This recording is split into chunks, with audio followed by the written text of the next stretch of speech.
Week, civil unrest in reaction to the death of George Floyd opened up the door for conversations within our community. People are talking more openly about race, racism, and other isms that impact the way we view and treat one another.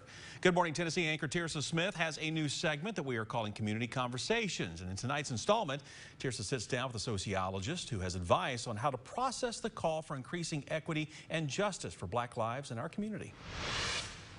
Demonstrations, protests, marches, riots, tough and uncomfortable conversations about what happens next in America and even in our community.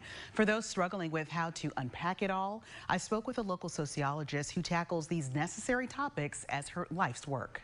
Angela Anderton is a sociologist and McGill Leadership Fellow at Maryville College. Effort toward awareness protects us from the greatest fear.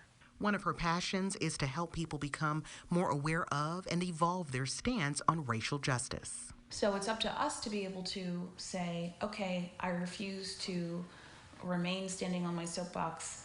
I'm opening to listening and understanding. Like many of us, she has witnessed the recent civil unrest, protests, and the tough conversations that have followed. I saw the other day one of my constituents said that the Black Lives Matter online protest was declining, but it really isn't. We're just going into a space of processing the trauma.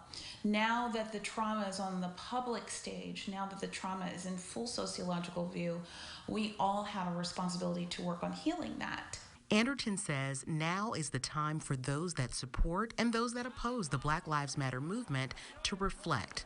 She calls on the community to center on mindfulness. We can think about systemic racism and sexism, trends and homophobia, and their intersections, and realize that all of us are fighting a hard battle, but how are we contributing to that? And that's the sore spot, I think, for everyone, is that we all contribute in some way because no one is immune to bias. This current movement has seen more diversity than decades past, a welcome change.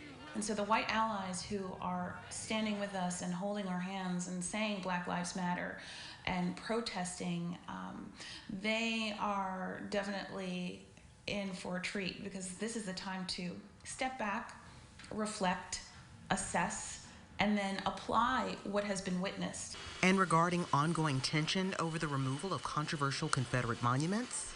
And what we find with, people who aren't ready to hear this is that they are so dependent on that system because they believe that their job defines them.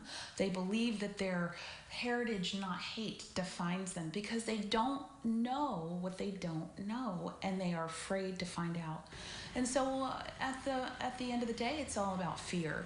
It's all about fear and the gift of blindness from fear. Anderton insists this is the time to educate yourself on systemic racism by seeking out educational programming and books. She says you don't have to jump in and put your fist in the air right away, because that would be disingenuous.